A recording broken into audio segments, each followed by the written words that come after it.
Okay, so just some information for the 2021 school year, and if you have questions, just go ahead and put them in the chat, and we will move forward.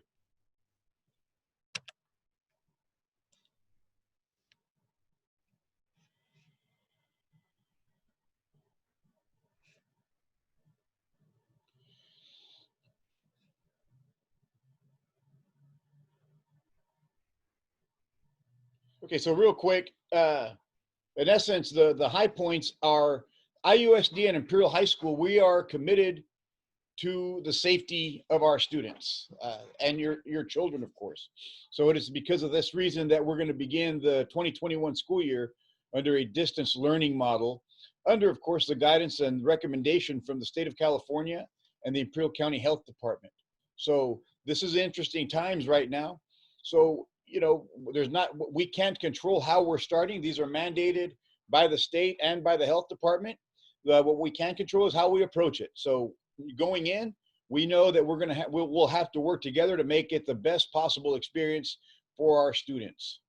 So what does this mean for our students and our families? This means that students are going to work remotely from home. Okay. We are in the process of integrating a learning management system called Canvas. Some of you might be familiar with it. Canvas is a learning management system that's used at IVC. A lot of our students take current enrollment, dual enrollment classes, so they're familiar with the system. We are currently in the process of integrating it with Synergy. Synergy is where we take attendance and where you see the grades and all that stuff. That's just a system that our student information system that we have, that we use here at Imperial High School. The learning management system is called Canvas, so we're integrating them in order to avoid the multiple platforms that you saw during the fourth quarter when we had to close and go into crisis mode, if you will. So in that particular case, as opposed to what we got a lot of feedback from parents is, wow, I wish you guys would use like one place where we can all go. Well, Canvas is going to allow that. As soon as we get it rolled out, we'll be able to provide training in terms of how to use the phone app. There's a lot to it. Okay, we are right now in the process of getting it integrated. So we're hoping to have it ready to go within the first 2 to 3 weeks of school. Okay, don't panic if it's not ready to go. We're going to be fine. In the big picture, it's definitely something that's going to be more practical for all of us, even though there's a little bit of a learning curve at the beginning and the headaches, if you will, with working with the technology component and integrating the systems. But we have some awesome teachers, including Dr. Kozani, who's on this call, helping me with the chat, as well as Ms. Keaton, who really has been working with our technology incorporation during this time. Mr. Apodaca, sorry to interrupt you. Half of your screen is green. It's blocked.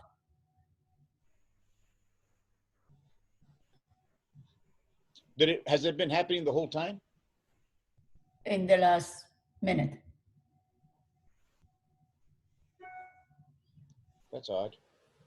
Let me see. Is it still like that? No, that's perfect. Thank you. Okay, thank you. So good, I moved on to the next slide. Maybe it's telling me, hey dude, hurry up and move. But in any case, assignments and learning opportunities, all assignments and learning opportunities will be expected to be completed. I know at the end of the, during when we went into crisis mode, we had, there was some arrangements that we made, because if a student had a certain grade at the end of the third quarter, that grade couldn't drop.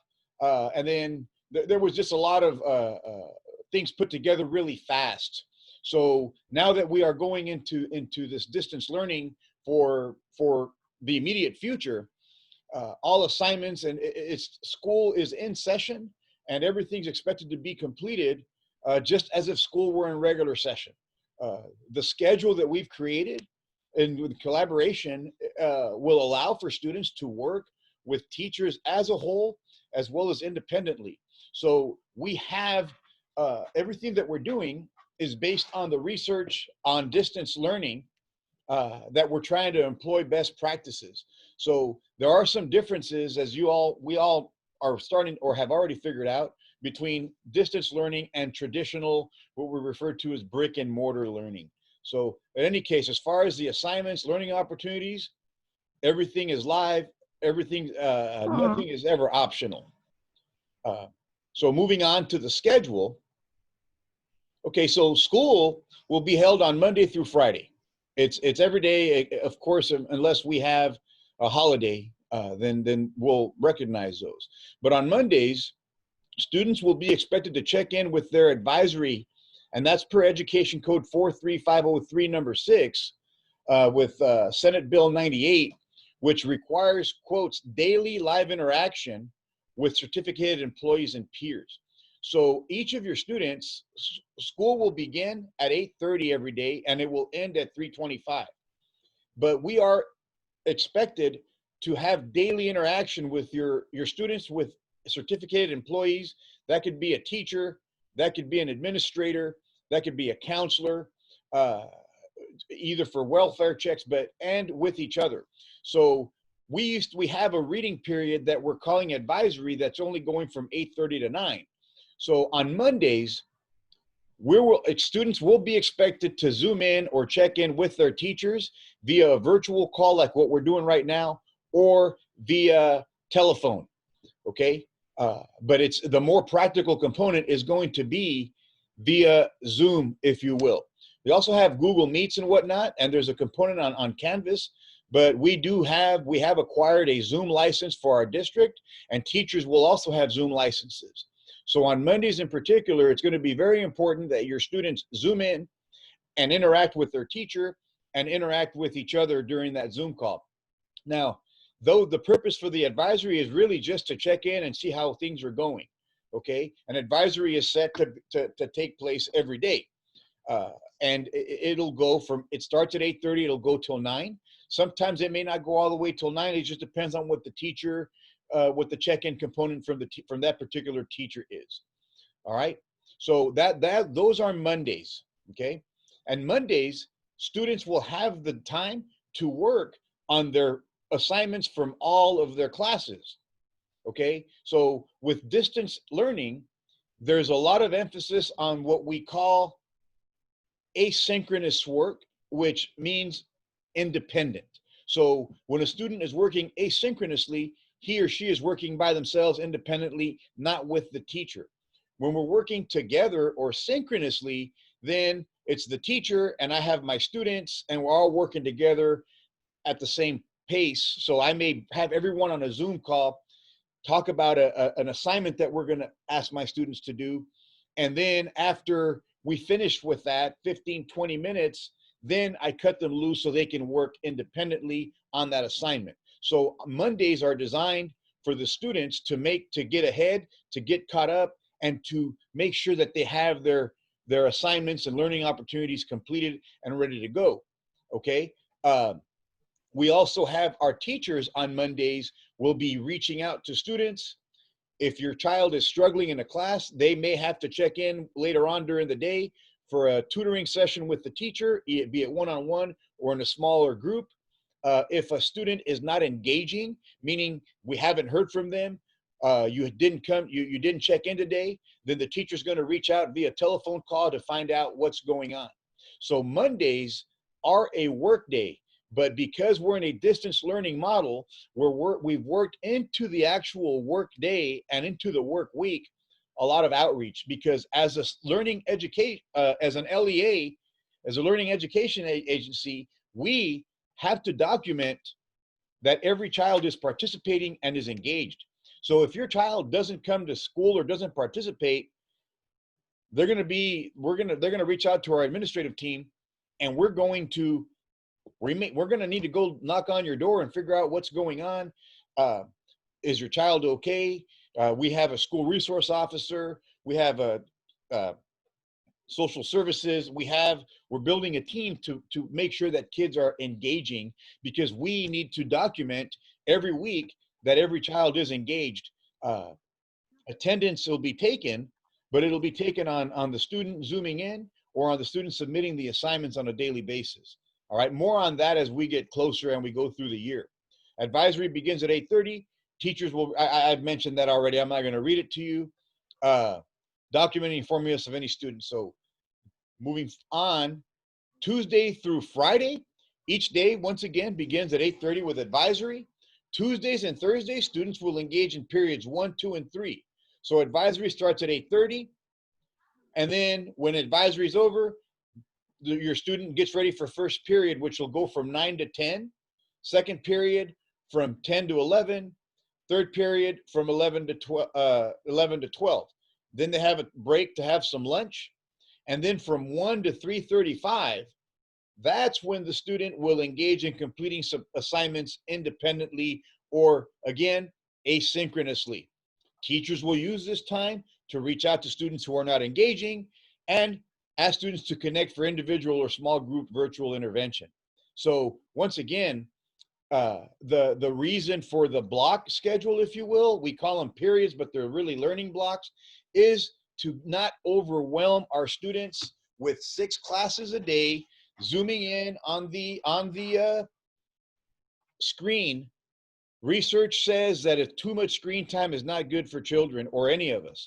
So we are the reason for the 3 periods is that we want the kids to engage in each class. And for example, on Tuesday, if your child has to zoom in to first period, they may zoom in for maybe 15, 20 minutes. And then the teacher may say, okay, the rest of the time, you need to work independently on completing the assignment that we just discussed. And it's going to be due by the end of today. You submit it through Canvas or whenever the due date is. And then they'll get a chance to work. Maybe when they meet on Thursday with first period, that'll just be a time for students to use that time to finish up the assignment that was provided on that Monday, okay? But your students will be checking in Tuesday through Friday. Some of our teachers will be having Zoom. They'll have some virtual face-to-face, but distance education or distance learning does not require students to be face-to-face. It requires them to spend more time with the asynchronous component. All right, so each learning block or each period is 60 minutes long. And like I said, it could be done either whole group or virtually. From 1 to 3:35, students can engage in completing those assignments. What we found during the closure was there was a lot of confusion, and we got word of students on the screen working for 8 hours, 9 hours on screen and assignments, and it was just getting piled on. By the same measure, on the other side of that, I had teachers who were literally answering emails and text messages at 2, 3 o'clock, midnight, around the clock. So we want to make sure that we get a little bit establish a little bit of normalcy to a situation that is quite the opposite of normal, if you will. So that there's time built into the schedule that allows for students to ensure they are completing the assignments, and that teachers are reaching out to students who may not be completing those assignments. Once again, Monday through Friday, 8:30 to 3:25. Students, we asked them to work with this schedule to avoid putting a lot of pressure on themselves and have some structure in their day. If they adhere to the schedule, they should have the flexibility in the evenings to spend some family time or just in some leisure and relax. I have a child who's going to be a 9th grader. He's going to be up at 6:15, like I normally wake him up during school. I'm going to fix him breakfast, and when I leave for the site, he's going to engage at 8:30 for his advisory and go through. I mean, you know how kids, they want to do video games and all that stuff. I've already told my boys that no video games during the week. They have till 5 o'clock to get everything done, because there's no reason why they should not have all of their assignments done and caught up, because they have from 1 to 3:25 each day, and they have Monday to work asynchronously, to reach out to their teachers if they're having a hard time. And the teachers also have that flexibility built into the regular workday, because with distance learning, there's a lot of emphasis on the independent or asynchronous component with the child, as well as the outreach component of the teacher. We want your kids to be mentally okay. We want them to avoid being overly anxious, and we're also going to encourage you to let us know reach out to us if your child is experiencing some social and emotional conflicts. We have their counselor. We have 3 administrators. Please copy us in all of your correspondence. We got to work as a team, especially during this time. So in each evening, your kids should be able to have dinner with you, talk to you, ask them how their day's going, ask them what they're doing. I know some of you are going to have a hard time because you may have to be at work yourselves. If that's the case, let us know. Let us know so we can identify those kids who are home alone during the day. There might be home alone, but this is an opportunity to make sure they step up on their responsibility component, because this is still the credits count, the grades count, the assignments count. That's something that we just have to continue to communicate with our children. On the flip side of that, I want to make sure our teachers have time to tend to their families, to their parents, to their children, and to their mental health as well. Very important. Also, if your child is on an IEP, the IEP is going to be honored as it's supposed to be. 504 plan, same thing. So those are things that we're going to continue to work together with. Please keep an eye out for emails and updates as we continue to move along the year. This is one of 2 more Zoom meetings that I'm going to have with parents. I'm going to have one today at noon and another one this evening at 5:30. We did the same yesterday. We had one at 9, at noon, and at 5:30. We had 40 people in last night, and yesterday's mornings we had 56 at noon, and we had 100 people last night at 5:30. Today, I think we have a little over 40 this morning. We'll see how noon shows up, but you know, it looks like my internet connection is a little bit better than it was yesterday. I tell you what, it was not a pleasant situation yesterday. So please keep your eye out for emails as the year progresses.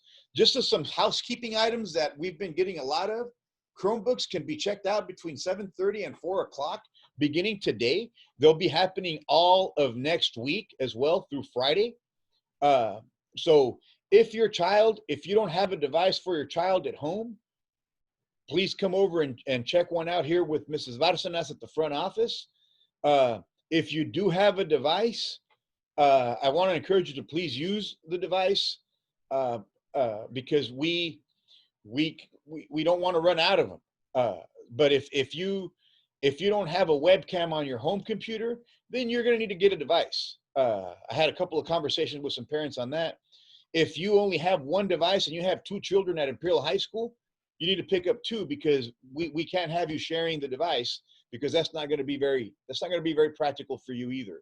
If you have a computer at home, but you have to use it because you have to be working from home, then you need to come pick up a device. We just ask everyone to pick up a device if they need a device, and not necessarily if, well, you know what, they're issuing devices, so let's go pick one up. You know, so we want to make sure that we have enough devices for those families who need them. All right. So schedules, I've gotten some calls on schedules. Those will be available on Tuesday via Parent View. You should also be able to see them on Student View. But on Tuesday, right now, we're still balancing schedules. We're still making sure that that all students have the classes that they need. Only schedule changes where a student is missing a required class or units are going to be approved. I've gotten some phone calls, or actually some emails or messages asking about, hey, you know, what if my child doesn't get the electives that he wanted? Well, the electives are not guaranteed. Not every student gets their first choice for elective. So we work to get the students the classes that they need to graduate. If, for example, a student enrolled in an AP class and realizes, you know what, this isn't going to be for me, yeah, let your counselor know. That's a change we can approve. But if you end up with Mr. Apodaca for English, and you know what, I don't like the way he teaches or whatnot, then that's not an approvable change on something like that. So if there are extenuating circumstances, reach out to the counselors. Feel free to copy me on the message. That way we're all in the loop with what's going on. As far as courses are concerned, textbooks, some courses will require a textbook, but we're going to wait for the first couple of weeks of school to develop a time for so that students can come by and safely pick up their textbooks. And we'll be working with our librarian and making sure that we're social distancing and we're wearing our masks and all that stuff. Senior portraits, if you have a child who's a senior, they will take place in September or October. I'm working with Life Touch right now with making arrangements to do this as safely as possible. Very likely will happen in the gym, no more than 3 or 4 students at a time, and only with one person accompanying them, and all social distance throughout there. It usually takes us a week to do senior portraits under normal circumstances. This time it may take us a little bit longer. We're also working with Life Touch on identifying a time and a protocol for taking ID pictures. So we're continuing to move along with that.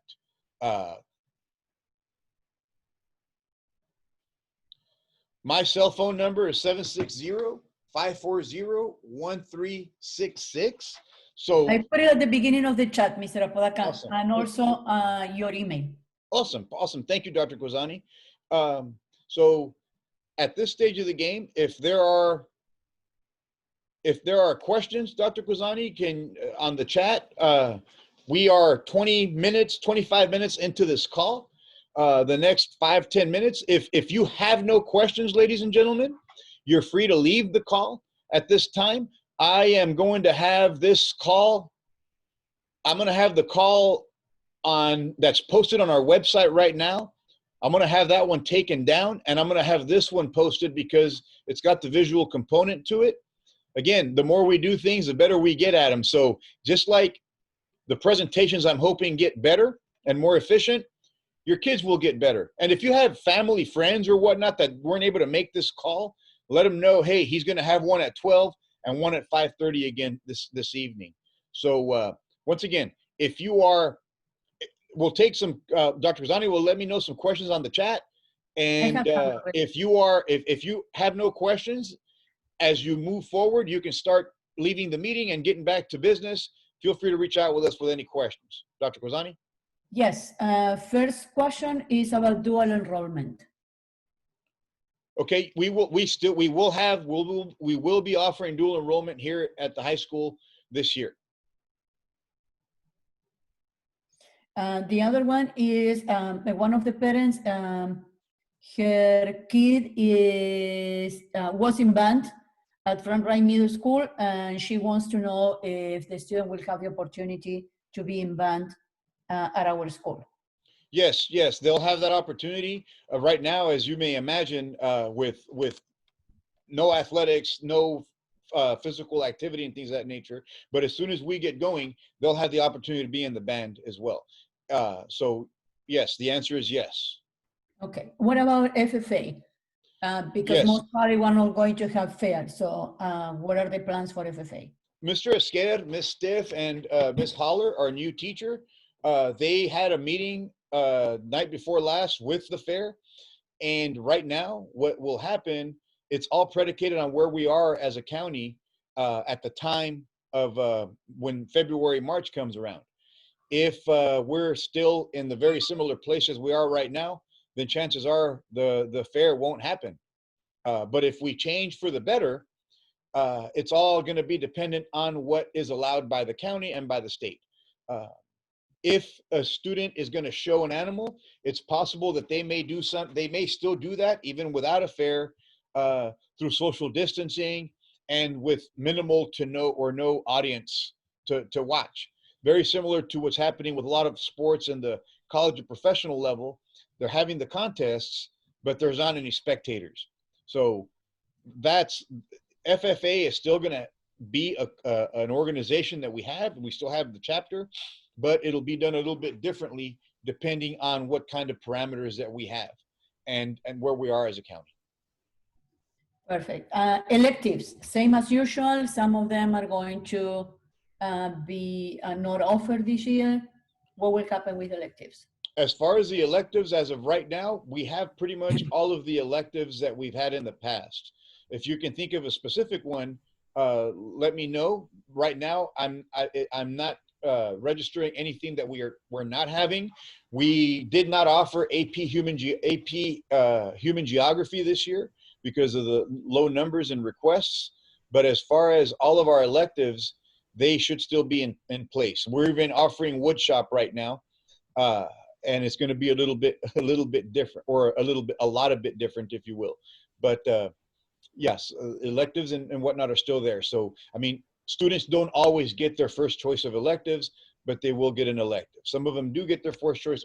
Others unfortunately will not. Specifically, there is a question about choir. We will have choir. We right? still have choir. We still have we'll still have the advanced choir class, and we will also have just the regular choir class. Both classes are still going to be offered.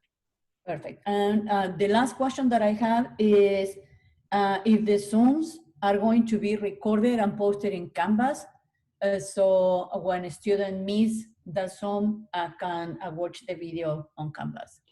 I want to. That's a question. My immediate answer would be yes. That would be very practical. But during there are some acknowledgments that parents need to make sure that we sign with regards to privacy and things of that nature, because during Zoom calls, we are going to ask students to show the camera, especially at the beginning, first few weeks of school, when it's going to be so important for our teachers to get to know our kids. So do expect a lot of Zooming, if you will, in the first several weeks of school, simply because like right now through in this call, you can see me, I can see you, or I can see a picture. If you were my English class, I would ask you to turn on your cameras so that I can see all of your faces and we can interact and go from there. So we do want to make sure, though, if the Zoom calls are going to be recorded, that that we have all that, the privacy component all in line, because the only ones who would have access to those are the students. So they can, if they happen to miss a call, they can make it up by picking it up later on. There'll also be some times where our teachers may videotape or direct your students to a YouTube video or record themselves, a short lecture, and then you may zoom in. Hey, look, today I have a YouTube link. I need you to go on this for the rest of this learning block and watch this 20-minute video, and then write a paragraph or do this or create a set of questions for a quiz, and then submit it on Canvas or submit it via email, however we're doing that. So yes, the immediate answer is yes, but we want to make sure that we're in compliance with any kind of restrictions. Another question is, so if the music class will not be added in the schedule now? Which music class? I guess band? We still have our wind ensemble. So, but all the classes are going to be included in the schedule? Yes. The only ones that we're probably won't have are period weight training and things of that nature, because we can't have the physical interaction at this stage of the game. So as far as the marching band, I need to get some direction in terms of that. That's a very good question, because that is a class, but we won't be out there marching together until the county or the state says, hey, you can do that. So it's like when I was talking to my FFA advisors, it's like if they're going to have the fair in February or March, that'll be a good thing, because if they're going to have the fair, then we're going to be in business. If we don't have the fair, then we're still in a similar place. So okay. Another question is if Google Classroom is going to be used or Canvas is going to take over. The idea is for Canvas to take over. With the investment into Canvas, that we're going to merge everything into Canvas.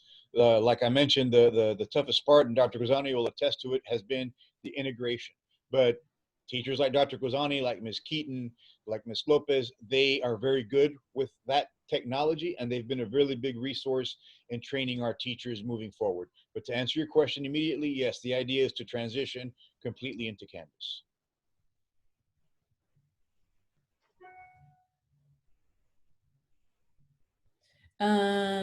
Another question is if they have advanced classes, their new schedule for this school year will offer them the advanced classes that they need. We have, by advanced classes, I'm thinking you're saying like AP classes. Yes. If a student requested an AP class, I don't know of any student who, we have some classes that are pretty full, but no student who wants an AP class was denied an AP class. Now, what'll probably happen in the first few weeks is they'll realize, hey, you know what? I don't want to take this AP class. So if they want to exchange the AP for regular, we can definitely accommodate that. But we are offering our advanced or AP biology, AP English Lit, AP Spanish, AP chemistry, AP physics. All of our AP classes are being offered with the exception of AP human geography. That's the one that didn't make the schedule because of low numbers. I don't have any more questions on the chat. Okay. Well, ladies and gentlemen, if there are no more questions, then thank you so much. We were able to get this done in about 35 minutes. I'm going to have Ms. Keaton post this this call on our school website, hopefully by the end of today. I just, if you have any questions, please reach out. There is one more question, I'm sorry. Okay, I just pop up.